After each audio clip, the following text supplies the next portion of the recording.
Ikmal sebagai pasangan dia, walaupun Ikmal bukan ahli keluarga dia, tapi Ikmal adalah, boleh kata, sebab kita tak ada apa-apa ikatan lagi kan, kita tunang kan. Ikmal walaupun tunang dan pasangan, Ikmal bagi dia ruang. Ikmal bagi dia ruang, lepas tu Ikmal tengok dia macam mana, dia bekerja macam mana. Sebab bila dia sebelum masuk AI, lepas masuk AI dan bekerja dengan Ikmal, Ikmal nampak momentum. Kita boleh nampak, sebab kita dah sentiasa dengan dia. Faham tak? Jadi kita tahu, okay, dia macam mana, dia macam mana. Lepas tu dia kadang-kadang ada cakap macam, dia agak drain lah, macam tu. Dia ada cakap yang macam, bukan jiwa dia macam tu. Tapi dia cuba. Dia cuba. Akak perasan tak waktu yang dia post konten YouTube yang berturut-turut tu, dia betul-betul push diri dia waktu tu. Betul-betul push ni. Maksudnya dia sampai pergi ke Keluang, sampai pergi ke mana, rakam konten ngamuk dengan Najib, dengan kawan-kawan dia semua, nak cari angkut semua tu. Itu betul-betul dia push. Sebab Ikmal kenal Harzan, lagi-lagi perempuan. Perempuan pula tak suka digasak-gasak, didesak-desak. Perempuan mana je suka kan macam tu. Jadinya macam kita ajak kahwin lah macam tu. Siapa je suka didesak-desak, jangan cakap perempuan, lelaki pun sama. Begitulah, kita kalau didesak-desak, kita makan hati dan burn out macam tu. Ikmal faham benda tu.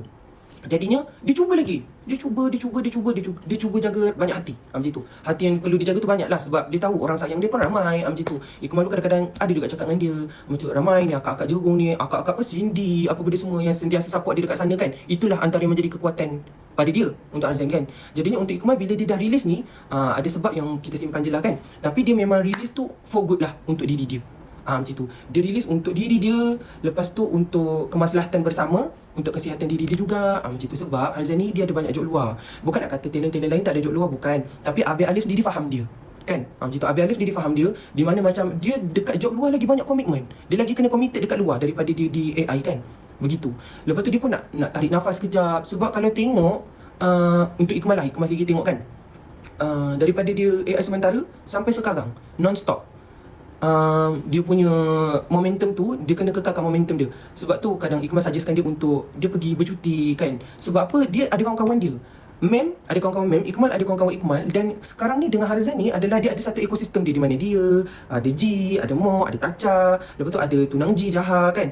Dia ada satu ekosistem dia yang dia perlu bekerja sendiri juga waktu dengan kumpulan dia. Contoh macam Ikmal pun sama. Tapi untuk segi dalaman kami berdua je lah. Macam tu, faham tak? Nak cakap macam mana? Untuk hubungan kami berdua lah. Tapi untuk bekerja, dia kena ada ekosistem dia sendiri.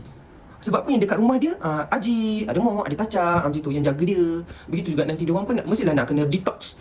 Kerja non-stop. Begitu. Kerja non-stop. Jadinya macam makin lama boleh burn out lah.